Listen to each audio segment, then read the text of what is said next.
Alright, so in this video of a video series on how I have been achieving and I'm going to continue to achieve and get closer and closer to a perfect life of bliss through a perfect balance of happiness and resistance.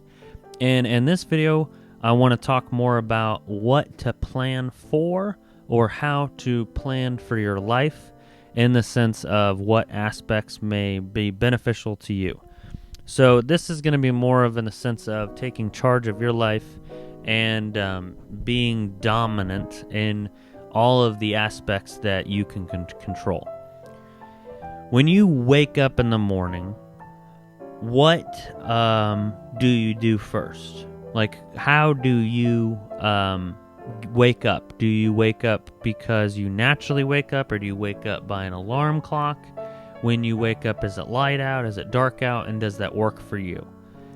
Does that, is that specifically because of your job? So a lot of times the first thing that causes you to wake up, so I just start somewhere, right? Your day starts somewhere. So waking up is the very first thing that affects you.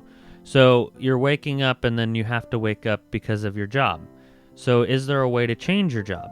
You know, a lot of people live in a certain location that causes them to only have certain jobs available to them. And then, do you have internet? You know, maybe you can get an internet job, and then it's like, well, the more convenient the job or the more money you're going to make with the job, the more likely it's actually going to be that you can lose the job. So if you have something on the internet, what's the likelihood that you're going to eventually just lose that job one day, as opposed to you going to a job that you physically show up to? So you first want to figure out in your life, I guess, like how much resources you're going to need. And then you can decide what type of job you can get. And then once you're able to decide what type of job you can get, that'll determine what time of day you wake up. Next would be your hygiene, right? So like, do you get to, how do you take care of your hair? How do you take care of your face? How do you take care of your eyes? How do you take care of your body and all the above? And then what are you doing to plan that out in the future? Are you actually going to the doctor? Are you actually taking natural remedies to make sure that you're eating and drinking and doing things properly?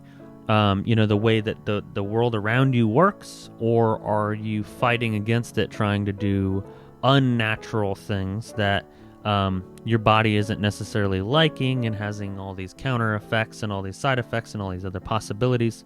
And then are you only doing natural things? It's like extremes, right? So are you resisting some of the technology that you could be using to make yourself feel better or not?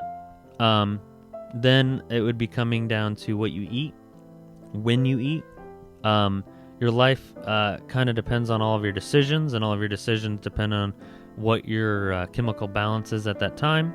So if you're hungry or if you're this or that, so planning what time of day you eat and then what type of food you eat are huge contributors to whether or not you're going to have an eventful day, and at the end of the day that you actually consider it to be happy and a worthwhile day. So if you're thinking about everything in your day and you're thinking about your job, what causes you, what kind of finances you do, the resources that you do, the most that's all kind of like managing your restrictions, right? So the most beneficial part of your day is going to be managing your happiness. And your happiness comes from your love and your joy and all the people that you basically share that with, and the events that you do when you're not worrying about the resources that you need to gain. So when you're thinking about what it is that you're going to do for fun, a lot of times it is going to be who you have fun with. So you want to plan your spouse and you want to plan your friends according to what your life goals are. Because if you are planning on doing something in your life, your spouse is going to be there for most of it. They're going to be there for almost all of it. they're going to be there listening to it, seeing it, watching it, and they're going to have an opinion about it, and they're going to say something about it, and it's either going to help you or hurt you. So you yourself need to understand that ahead of time, to understand, okay, they're going to be saying something because they're this type of person, and then you need to be able to find that type of person that's going to be benefiting your goals going forward. So for me as a man, like, I feel like my wife is a huge contributor to like my self-confidence and like my morale and what I fight for in life and what I'm going to go and protect and then what I'm going to try to set up for. So that interaction is going to feed me in those thought processes and cause me to act in a certain way and cause me to do things in a certain way that could be more beneficial to my goal or not. So each individual person needs to find someone that's kind of like that yin or that yang that causes them to be or better or less of the person that they want to be. And then that also works into the type of resources that you need to find. So if you find someone that you like and love and they want to do a lot of the things that you want to do, but they also require a lot of other resources, that's something to contribute into what you would then have to do to support that other person that you want to invite into your life and in your plan.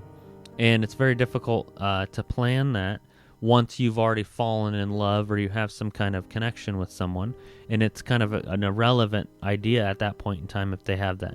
So as a guy, I mean, speaking to a woman, I'd be like, hey, you want to watch out for guys that have like a car expense, and it's like, because then you fall in love with them and then now all of a sudden they're spending billions of dollars on their car parts and this and that, but then it's like difficult after the fact to say something, you know what I mean? It's irrelevant really in the scheme of things, other than the sense of you want to plan your life not only for yourself but to satisfy a spouse that has their needs and their wants that are going to contribute to you in your life having your needs and wants, and then them feeding into some of those needs and wants and them being there.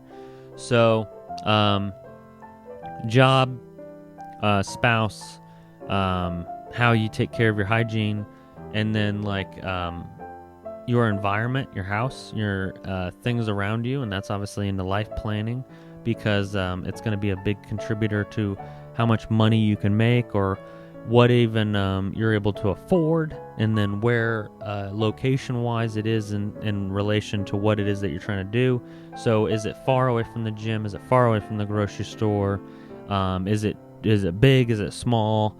All of these little factors that cause this home to be a benefit or not a benefit is very difficult. And sometimes it takes you to almost have like an island, like I said, where you are uncomfortable for a moment and maybe you're doing something that you can afford that causes you to be able to save the money, and then later you can maybe not make those sacrifices as much. But the idea is that you need to understand that if you can do the islands, be uncomfortable for a little bit, but then know that you're going to be comfortable in this amount, and then maybe even, okay, well, I've been uncomfortable and I'm really upset and it's making me anxious and depressed. I need to make sure that I manage my stress level because I understand it, but maybe my body doesn't understand it. And magically, I want to make everybody work together. So I'm going to try to pull myself into a more comfortable position for just a small amount of time, and then I'll go back and I'll plan in my life later. I'm going to go back and try to go back to that moment of more difficulty, so that way I can finish these other goals. But the goal is to manage yourself and to keep yourself at that proper happy state, to keep yourself in that consciousness state, not the unconscious state or the confusion state that we all fall into every so often when we get hungry or upset, or we start to feel the emotions that are around us, and then we're not able to actually fully think about our plan that we have set forth, and where we already decided everything that we were going to do based on what we wanted our life to turn out to be. And it's difficult to figure out what your life should turn out to be. I mean, that's why I made that zero video, was so that idea of you can fully go back to what really matters to you, and you can figure out where all these concepts and ideas came from, and you can figure out what is going to benefit you and your goals, every single day. And once you start tailoring every single thing that you do and every single thought and every single action to tailor it to your goal, to tailor it to your vision, you'll actually be doing like nothing. It'll be like fun for you to do the things that were originally difficult because they're towards your goal and you got excited to want to do them, and then you did them a couple times and now it seems like it's nothing, and then now because you're excited about it and all the above, now this difficulty is now fun, and then you can go pick other restrictions and then add those in, and then eventually now it's like happiness whenever you need to, and then you have restriction whenever you need to, and then they have islands that you jump between, and then you're planning everything in your life perfectly, and then other people can see you plan it, and then they can start doing it, and then they can have an idea on how to do it, and then you can benefit from them, and then everybody around you is starting to work, and then you can talk to people in a certain way, and then you can have them react in a certain way, and then now all of a sudden everything in your life is just magically coming together because you planned it, you know, because seeds only sprout if you planned planting them. You know what I mean? You have to plant it first. So if you never planned planting it, then you never planted it. And then if you never planted it, it never grew. If it never grew, you never have it. Some things in life you don't do. You don't force to happen. You have to plan it so that you can plant it, so that it can seed and it can grow, it can sprout and it can grow and it can build into something that you didn't force to cause it to happen. Because nothing is by force. It's kind of like because you did these things. It's like ritualistic. It's almost like magic. You know, like I planned going to bed before 9 o'clock, and then I planned going and laying down, and I planned laying the specific way, and then I planned having the specific bed and the specific mattress and the specific thing, and then I magically fell asleep. That's the goal. That's the goal in life. Hope you love all these videos. I'm up to like 17 now. This is number 17. And they're helping me really understand my thought processes and put them out there so that way hopefully I can keep repeating and stay consistent, and then I can be sustainable, and then everybody can repeat doing what I'm doing, or everybody can tell me, hey, I can't do that. Nobody can do that. That's a bad idea. And then you guys can comment down below and then like it or dislike it, letting me know that it works or doesn't work, and then in my life I can plan differently or plan accordingly, and then it works for me, and then magically everything just comes together like a spell or something. But thank you. I appreciate it. I love you.